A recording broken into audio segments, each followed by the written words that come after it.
Okay, this is the third video in my series about creating the best tournament brackets. The topic of this video is going to be 16-team tournaments. Unfortunately, it's been quite a while since I put out my last video on 8-team tournaments. That's because it took a lot of work in order to do the research needed in order to develop the proper approach for 16-team tournaments. It's been a while, but hey, I've got a lot of great information here, and I think we understand what's going on pretty well now with 16-team tournaments, and I have a good recommendation that we can use in this regard.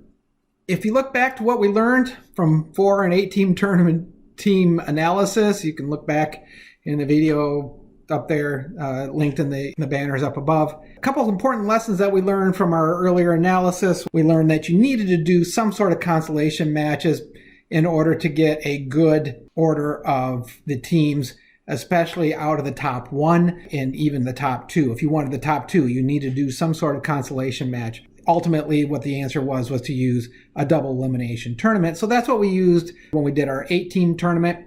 The main lesson that we learned when using a 8-team tournament was that when you bring your losers back from the winner's bracket back into the loser's bracket, what you need to use is use a crossover approach where you take the loser from the top bracket and bring it into the bottom bracket. And by doing that, you could get your best approach for getting the 4th best teams and below. It didn't really make a difference in terms of your 3rd best team always came to the top into the 3rd best place, or at least 85% of the time. To maximize your outcome for 4th best team and below, you had to use this crossover approach. We contrasted that with what we call the homostatic approach, where you take a loser of the top bracket and you keep them in the top bracket. Even though it didn't make a big difference for your 3rd best team, it was important for 4th and below that you did the crossover as opposed to a homostatic type of approach. So that's what we learned so far from our previous 2 videos. So let's talk about a 16-team tournament. For some reason, I always start these off with single elimination setups and things like that. And I'll show you the single elimination with all 16 teams properly seated. In this modeling, the better team always wins. If you use a properly seeded team, you can see that the number 1 team finishes number 1, number 2 finishes second, the runner-up, 3rd and 4th are in the semifinals, and getting back from there and everything like that. If you don't have the proper seeding, and if you just do it randomly, it gets really complicated. If I remember right, there were like 314 different ways to do an 8-team tournament. If my math is right, for a 16-team tournament, there's 64 million unique ways of writing a 16-team bracket. And that's even taking into account the fact that one could be anywhere within here, but then you move things around. And people who know more about discrete mathematics can help me out in this, but the way I did this is I did 16 factorial divided by 2 to the 15th. And I think that's how I get 64 million. I have tried to simulate some of the results for a 16-team tournament, single elimination tournament options in this regard, and just setting up the different brackets and everything like that. And I did 1,000,000 simulations. And when I did that, I think I only had 315 duplicates or something like that. So that's consistent with this idea that there are 64 million unique draws for this 16-team tournament. That's a lot of different brackets. I can't examine every option in this regard. Oh, just in case you were wondering, I didn't spend a lot of time on the 16-team single elimination tournaments. Actually, I just did 10,000 simulations or something like that. And you can see my numbers are off as a result. In a single elimination team tournament, remember that the top team is always going to win, assuming that the better team always wins. The 2nd place team finishes in the championship, so finish 2nd, only about 53% of the time. Actually, analytically, this is going to be 53.3% of the time, because it's the probability at the 2nd best team is in a different bracket from the 1st best team, and that probability is 8/15, and so 53.3%. Notice that there is a non-zero probability that the 9th best team finishes in the championship, and the only way that can happen is if 1 through 8 are all up here and 9 through 16 are all down here. About 1 in 500 chance of that happening by the draw, though. And so I've actually, in my simulations, you can actually see that end up happening. Oh, now the chance that the number 2 team finishes and the 9th through 16, better known as losing in the first round, you can see how far off my statistics here on my simulation because it's only 10,000. This should actually I think it should be 6.7% analytically is what it would be. There's a 6.5% chance that the number 2 team won't even make it out of the first round because it's a probability of 1 and 2 meeting in the first round. Again, if you have enough information to seed the teams, or you're going to minimize the likelihood of that. But if you don't have any information and you get that seeding wrong, I mean, your number 2 team could be gone in the first round. You don't want that. All right. That's what you're faced with on this. I said it's really bad because there's only 53% chance that the second best team even finishes in the championship game. You're never going to get it more likely than not that the second best team is going to be there, not going to be there. But the chances, so if I remember right, it was in the 4-team bracket, there was a 2/3 chance that the second best team would make it. In the 8-team bracket, it was 5 out of 7, so 57%. Now it's down to 52%. It's going to ask them toward 50% that the second best team ends up in the championship round. Once again, the lesson is single elimination tournaments don't get you a lot of information about anything besides your best team. Right? So let's look at a 16-team double elimination tournament. Now here's the brackets for a double elimination tournament. So you got the winner bracket side on this way. You got the losers going this way, the way it works. And so your first round, your winners go right, your losers go left. Elimination round. And then you have the winner of that elimination round facing one of the losers from the quarterfinals on this side. It's going to depend on where you put the different losers in this. I have 4 quarterfinal matches or games over here. And so 4 losers that go into the second round there. Then you have the semifinals. And so the losers of the semifinals come back into the next round. We have 4 different spots over here. And so we can enter our losers from over here in 4 factorial number of options. And so that's 24 different options.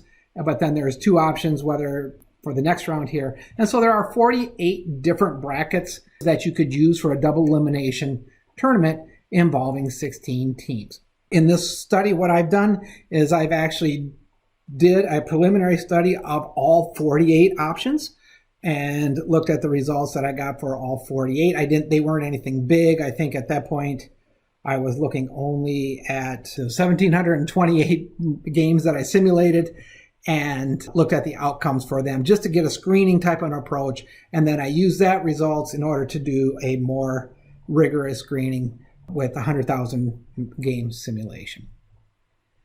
In order to do this, we need to think a little bit what we're talking about in this regard. And in this slide, what we're going to talk about is the nomenclature for how we're going to describe each of these tournament setups. We got 48 different tournaments that we have to be able to create, or for tournament approaches that we're going to have to do. And then we're going to realize that there are a few redundancies, and so we can narrow it down quite a bit. And so the way it works is that if I'm going to label these quarterfinals as game A, B, C, and D, and then the semifinals are going to be game E and F. And so when I take the loser back, so the loser of game A is going to come back into one of these consolation brackets back here, and I'm describe them in order from the top down to the bottom. So for example, if I use actually this one over here. So for example, game A is up here. If the loser of game A goes into the top spot in this regard, I'm going to call that's going to be loser A, and then this would be loser B, loser C, loser D. And so I'm going to describe this as A, B, C, and D. And I can do the same thing for a loser of E and F. And so first one tells me the loser of the first one, and the second one tells me the loser of the lower bracket, like that. And so in this case, what I have here is I have, going from top to bottom, I have A, B, C, D, and then I have E and F. And so I'm going to call that bracket A, B, C, D, E, F. And so it's going to be a setup for a tournament that we're going to call A, B, C, D, E, F. That actually would be a homostatic. I think that we will call this a homostatic approach, and I think we're going to see that here in just a little bit, because A comes straight back, B comes straight back, C comes straight back, D comes straight back, E stays in the same bracket, F stays in the same bracket. So these things are going to be a homostatic type of approach. If I flip it around now, so for example, if I take, instead of having A up here, if I put D on top and then C, B, A, so I'm going to reverse the order, and then F and E over here. So then we're going to call that bracket D, C, B, A, F, E. So D, C, B, A, F. And that's the way we're going to describe it. And I can describe it in anywhere in between that. You know, I can have A, B, C, D, F, E. And I can have, you know, A, C, B, D, E, F, and all those types of things like that. Now you're going to see that type of nomenclature along the way. When you set this up, you realize that early on that there's going to be some brackets that are obviously equal. So for example, if I have A, B, D, C, E, F, and so what I've done is I've taken A, B, C, D, but I've flipped the bottom two teams. And so instead of A, B, C, D, I've got A, B, D, C. That's going to be equivalent to holding the bottom two constant and flipping the top two. So A, B, D, C is going to necessarily be equal to B, A, C, D. That's because my brackets are always populated randomly. So there's no difference between the top bracket and the bottom bracket in that regard. So if I do something to the bottom bracket, I could just as well do it to the top bracket as well. Something like that. These two are obviously going to be the same. There are others that aren't necessarily obviously the same, but in my simulations, I could find them to be functionally equivalent. And so, for example, here's one where I've taken, instead of A, B, C, D, now what I've got is I've got C, D, A, B, E, F. And what I found out is that equivalent to D, C, A, B. So I flipped the top bracket into D, C. And so now I have, instead of C, D, A, B, I have D, C, A, B. Or I could flip the bottom bracket, C, D, B, A, instead of C, D, A, B. But that means I can flip both of them as well. So D, C, B, A is the same as all of these. And I'm sure there's an absolute reason why this has to be.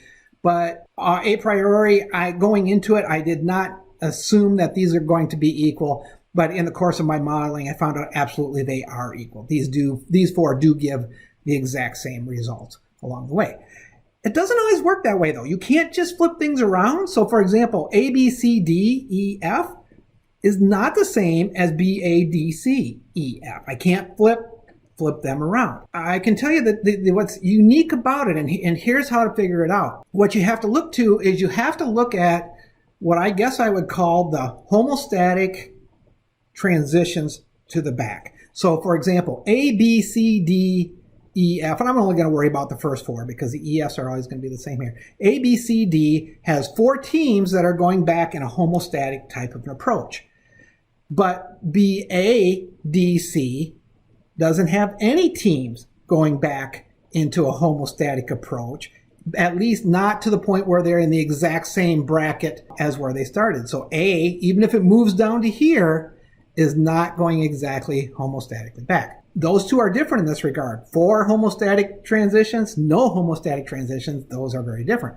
But if you look at this one here, you can say C, D, A, B. None of these teams are actually going back in a homostatic sense. And so there's 0 homostatic moves. This is 0 homostatic moves. This is 0 homostatic moves. This is 0. And so those end up all being the same. And up here you can see there's 2 that are going back homostatically. There's a difference between BADC and DCBA because in that case, I flipped not just one bracket away. I've actually flipped to the completely other bracket. I've switched from top down to bottom. And so there is a big move in that regard. Even though this has 0 teams in a homostatic position, this has 0 teams in a homostatic position. This setup is different from that one because these are not even in the same brackets anymore. So A and B have moved to the lower bracket instead of the upper bracket. And so those are differences that you can identify. I think I figured this out at this point and laid them all out.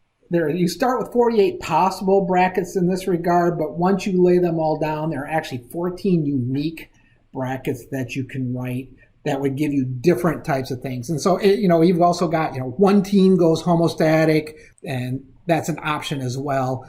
And there are actually like 8 different ways to do that, to have 8 teams going homostatic. Even if you move things from top to bottom. And so something like A, C, D, B would be one where you move one team from top to bottom and you keep one team homostatic. So those are some very highly redundant brackets, and so we don't have to worry too much. I didn't spend a lot of time doing massive simulations on those that we could figure out were redundant. All right. So let's see what the results are. We're going to start with the bracket, the A, B, C, D, E, F, the homostatic bracket. That's going to be our baseline to see where we can start. All right, so here's the results for a double elimination tournament using a totally homostatic approach, A, B, C, D, E, F. As you expected for a double elimination tournament, we get 100% success with the number 1 and the number 2 teams finishing in the first and second position. Third place team ends up finishing third in the outcome about 80% of the time. It's really actually doing remarkably well. So for an 8-team tournament, that was 85%, and you couldn't beat it. For a 16-team tournament with a double elimination, we got the third place team there 80% of the time. We're doing pretty well there, gang, I gotta say. Now, it gets a little dicier when you get down into fourth position. So now, remember, for a double elimination tournament like this, without using any consolation matches other than what's written in the brackets, we can go all the way out to 4 places. And in that case, the fourth place team finishes fourth 43% of the time, and only 43% of the time. I'm not too happy with that. 12% of the time, about an eighth of the time, the fourth team finishes third. And then about a third of the time, they're in that 5th, 6th spot, which means that they're losing. You got the loser, E and F, those things. That's actually giving me the 5th and 6th position.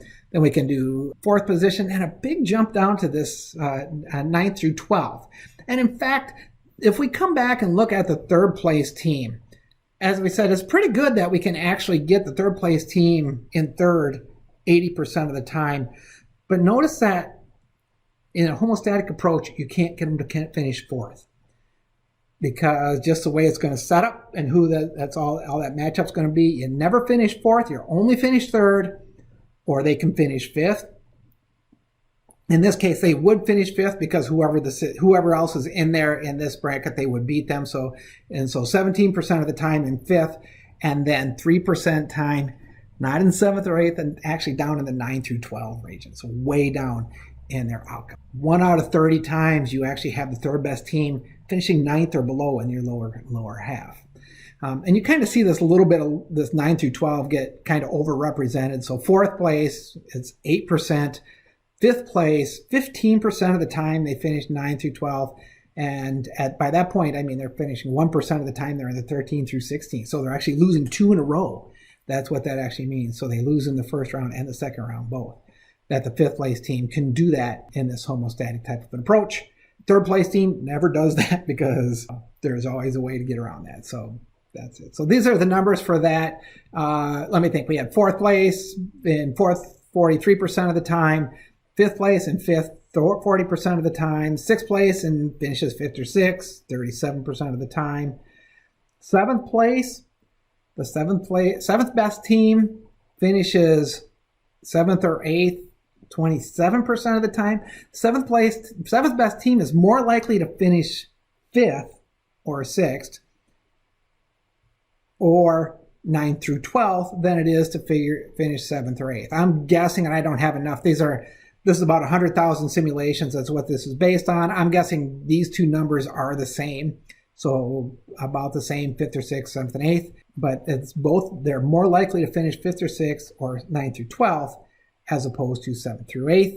8th place team also more likely to finish 9th than they are to finish 8th, the 8th best team. And the 9th best team gets down into here to the 9th through 12, and then the 13th and below are more likely to lose their first 2 matches. That's what we want to look at this one. We want to see here, 3rd place, 80% for the first, nothing for the 4th or the 7th, and then they're in 9th. All right. A couple things it's still interesting to see, and I highlight these just for our interest here. Remember that we had that chance of that 9th place team finishing 2nd in in the single elimination team, the ninth best team actually has a non-zero chance of finishing third. That's really unusual. I think it's going to take that same type of bracket setup and everything like that, especially in a homostatic approach. That ninth best team is there. Even the eighth best team, there's a 1 in 1,000, 1 in 800 chance that finishes third. Boy, there's a lot of different ways that, depending on how those brackets are set up, that's for sure. I'm not going to go through all 14 different permutations of brackets and everything like that. What I'm going to do is kind of narrow in on the outcomes for some of these different teams. So for example, the third best team. So remember, we looked at A, B, C, D, E, F. Here's the outcome for the third best team as a function of the bracket that we set up. Remember, there are 14 different brackets that you can set up. I've only got 10 of them here. That's because there are a couple of them that are not all that useful for us because they're kind of in between. So for example, on a couple slides ago, I talked about the difference between A, B, D, C, and B, A, C, D. And those were two redundant ones. Notice that they're not on my analysis here. And the reason is because I don't think it's very useful to just flip one side of the bracket. And so this one has A, B, C, D, and that makes a lot of sense. And it's also got C, D, A, B, and that's going to be the equivalent to D, C, B, A. But I don't have A, B, D, C. That's in between here and something like this. And so it's not even that. It's A, B, C, D versus B, A, D, C, which I also have here. So these are right next to each other. Okay. So I have A, B, C, D and B, A, D, C, but I don't have A, B, D, C or B, A, C, D because those would be in between these two. So I'll when we look at the results, I'll tell you exactly what happens, and there's no reason to actually take this any further. The most interesting thing that we find for the double elimination comparison of our brackets for the third best team is that it's always 80% that the third best team finishes third. And so it doesn't matter whether you're homostatic or whatever you mix it up to be, you're always going to get 80% of the third best team in the third place. And so that's really useful in that regard. But that doesn't mean that they're all equal. Make no mistake about it. So let's think about the effects that you get when you change these brackets around. And so let's talk about this bracket that we set up. And so A, B, C, D is the homostatic bracket. And so let's flip the first round. So B, A, D, C. No effect on the third place.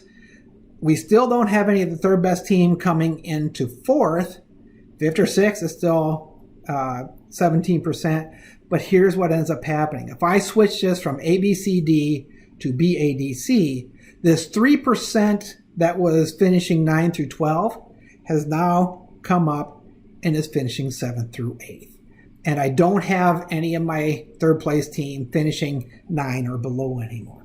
So you can see I have improved the outcome for my tournament by switching this around and getting away from this homostatic type of an approach. And this isn't a big change. I don't even have to make a big change in this regard. I'm not switching things over in brackets or anything like that. I'm just moving within the top bracket, but I'm getting them out of that homostatic position, and I can get 3% instead of having 3% finishing 9th. Now they move up and they finish 7th and 8th instead. So that's the kind of changes that we can get by making some of these crossover type of moves. And you can see the same thing here.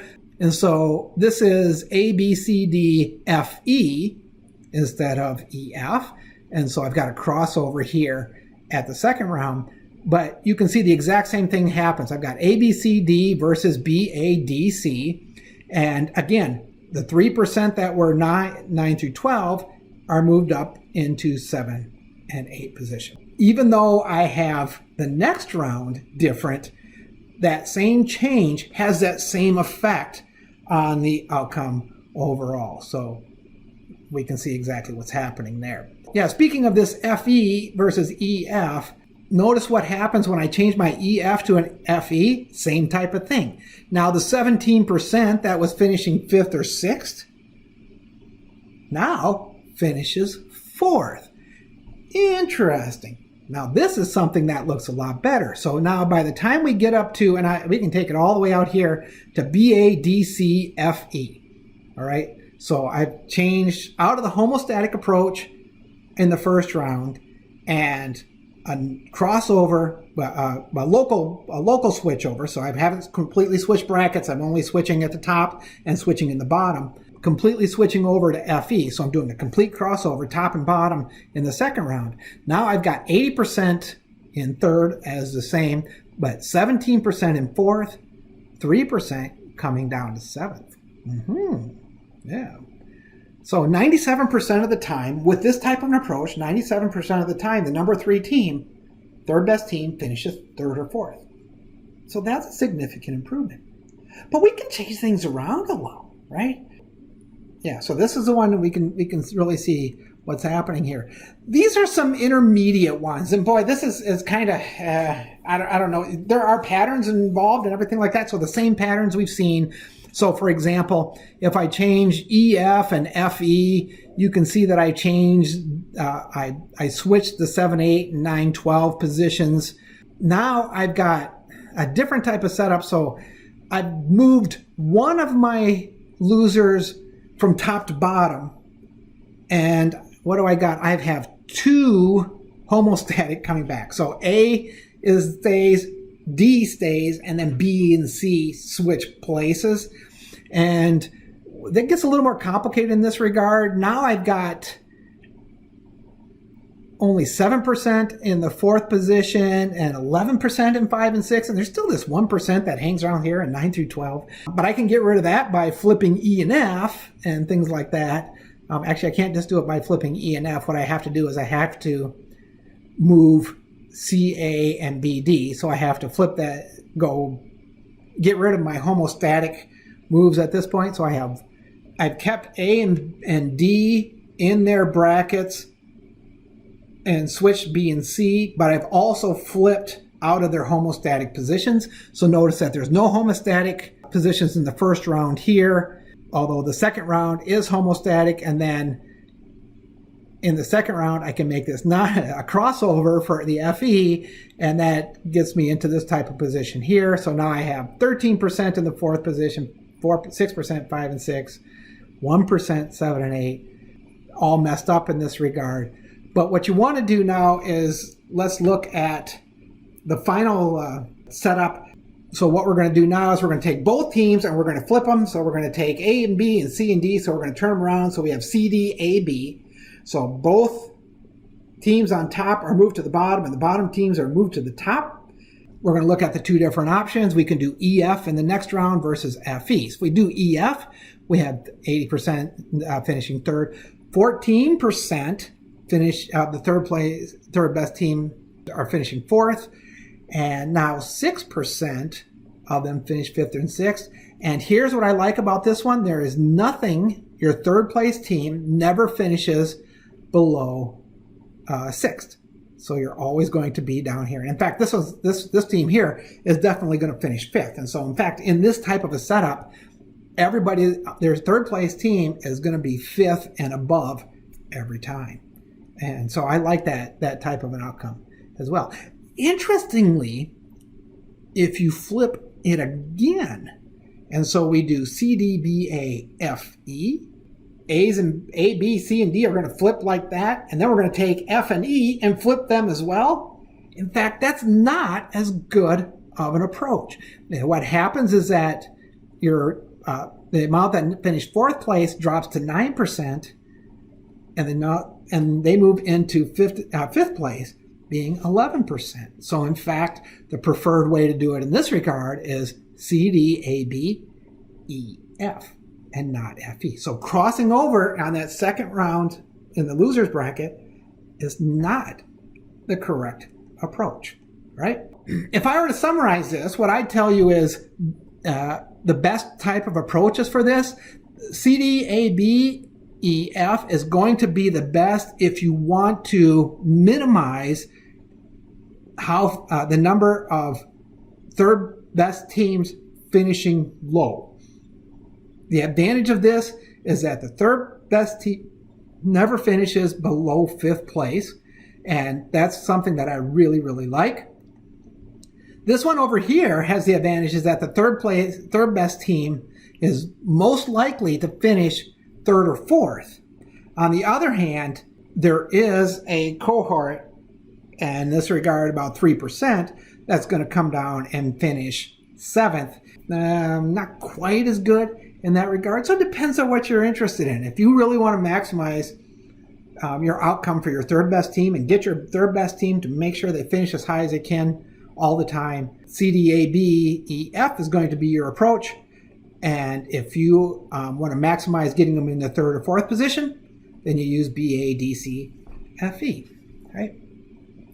But that's just the 3rd place team. What about the 4th best team? Well, okay, let's look at the outcome for the 4th best team. Now, the list over here is not in the same order as it was before. This is not ordered in any specific way, just how I had it in my spreadsheet.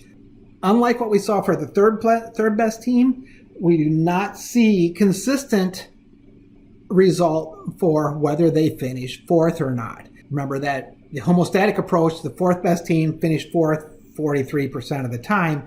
We can see that that gets a lot higher. It can be 54, 53, 54%, and so that can be more than 50. And so you have an opportunity to improve or get better results for your 4th place team. What are the same is everything 13 through 16, those are all the same, so you don't see any differences there. And the likelihood of your 4th place team finishing 3rd is the same regardless. There is no difference in how often it finishes 3rd, but there is a big difference in how often it finishes 4th, 5th, 6th, 7th, 8th, and 9th through 12th. All right? So in order to assess these, you kind of got to, I guess you got to think about it from the perspective of what am I going to rate them on or rank them or evaluate them on. I think a couple ways to do it. You could say, I just want to use the best approach that gets me to the highest amount of the 4th best team finishing 4th. And in that case, I'm just going to go across the row right here. And so you can see there's a couple options, A, B, C, D, F, E. So doing a crossover just in the last step. Or B, A, D, C, F, E also gets you to 54.7%. So you could do something like that. Alternatively, you could say, well, I don't necessarily need my 4th best team to finish 4th, but what if I want them to finish about 4th?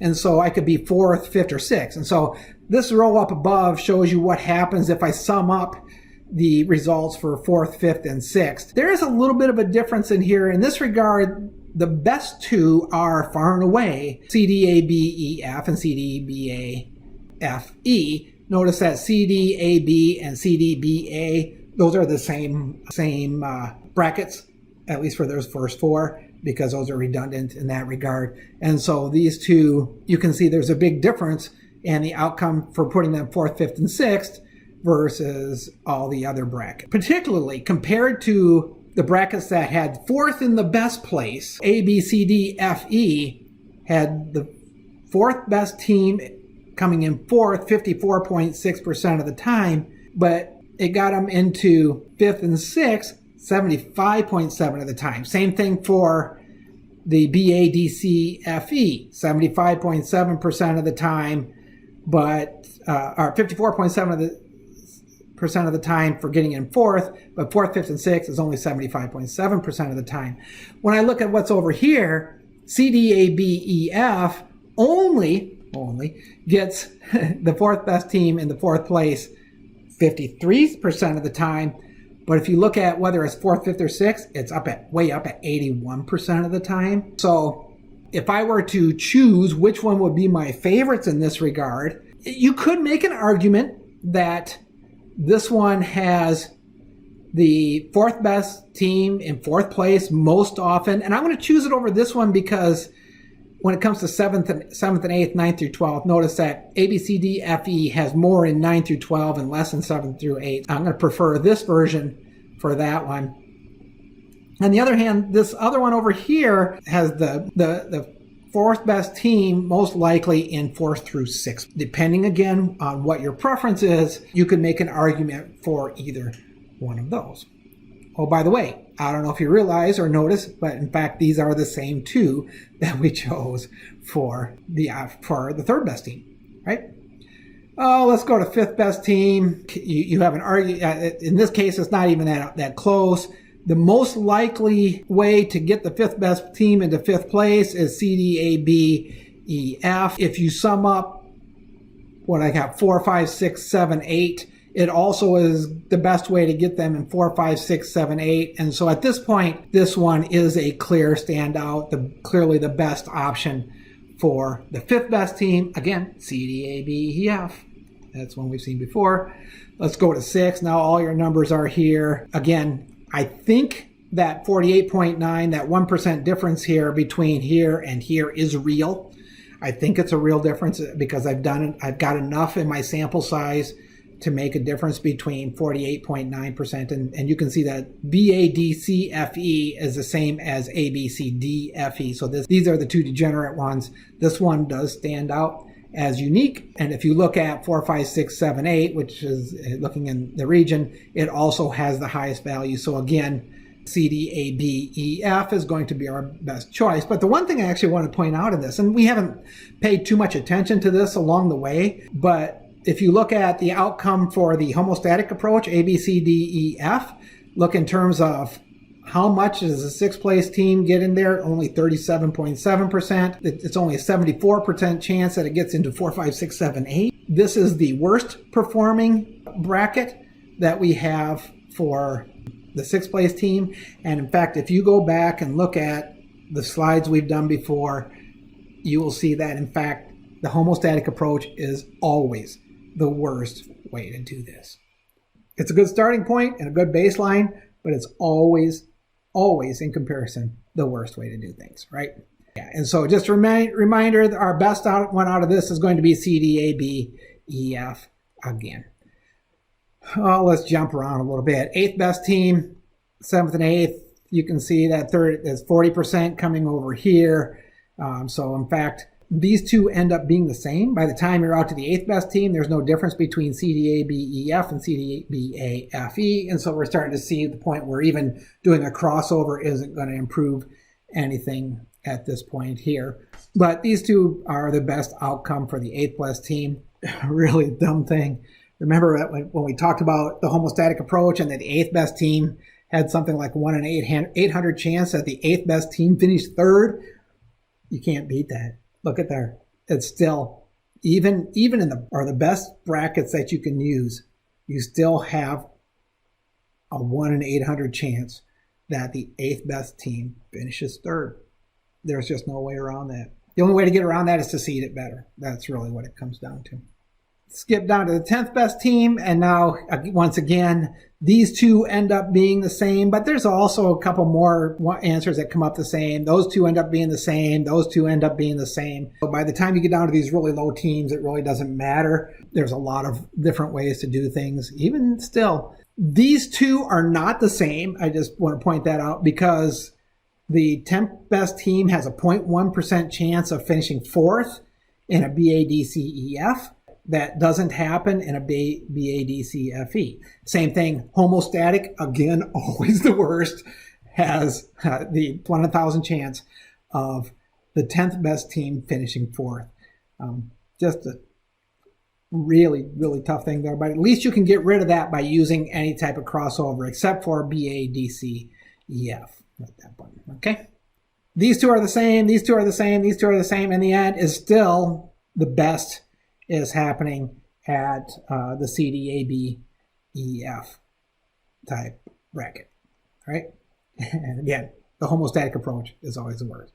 As you go through here, one things we've noticed that the best setups that we've seen are CDBAEF, and that was consistently the best setup up and down the line. That was always the best way to do it. But we also saw that BADCFE was something that worked as well, and there were a couple places where if you preferred it, there was a justification for choosing that over CDBAEF. And why should that happen? What is there fundamental about these two brackets that are going to make it so that they are the best? And I think we can figure out what's going on here, right? So let's look at, first of all, the BADCFE. So let's look at what happens in BADCFE. So we're going to take the loser of A. We're doing a crossover. It's not homostatic, but we're not going to jump to the lower bracket. So it stays in the top bracket, but it's non-homostatic. So he's going to come down here. The same thing for B. He's going to be not homostatic, but he's going to stay in that bracket. Both A and B are staying in the top bracket, and there's no homostaticity. F comes from down below. So this is a complete crossover, top-bottom crossover. So we've got two losers in the same bracket, but non-homostatic, and then we got one crossover. Right? So that's the properties of that BADCFE. So the losers A and B stay in the top, C and D stay on the bottom, but E and F switch. All right. Now let's look at the other one. So we'll see in CDBA, what we've done is A and B move to the bottom, C and D move to the top, but it's E who stays in the same place. All right.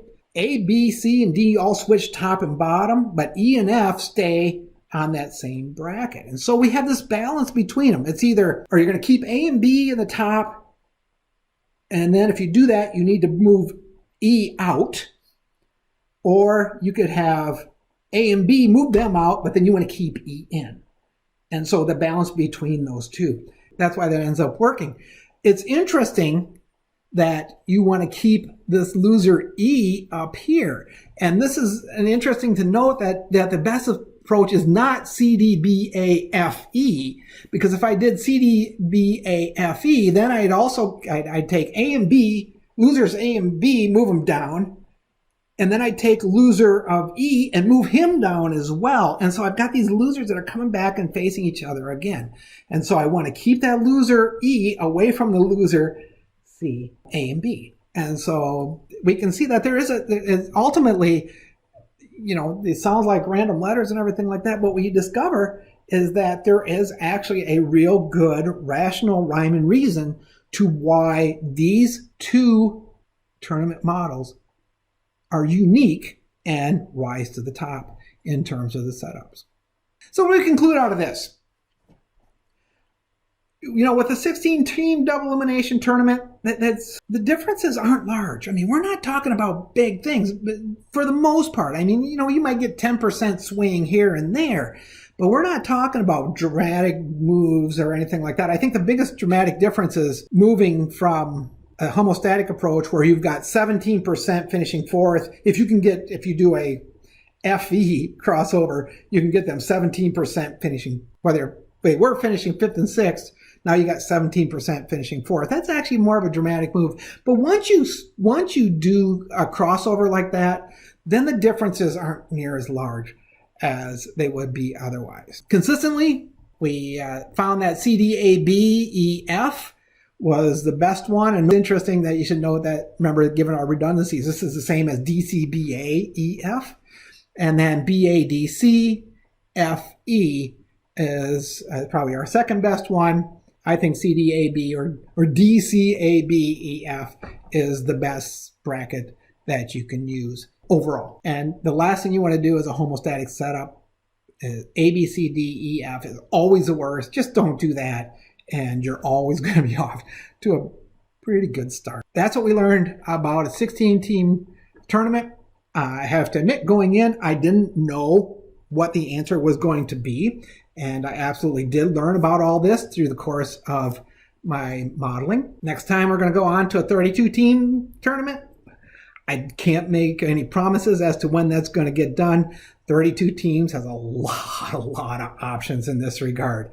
I can't even think of how many possibilities that there are going to be given the redundant possible options versus redundancies. I think I've got a factorial times 4 factorial times 2. So that's a lot of different possible ways to set up. But then once you get redundancies, who knows what it's going to be. I can't promise it's going to be anytime soon.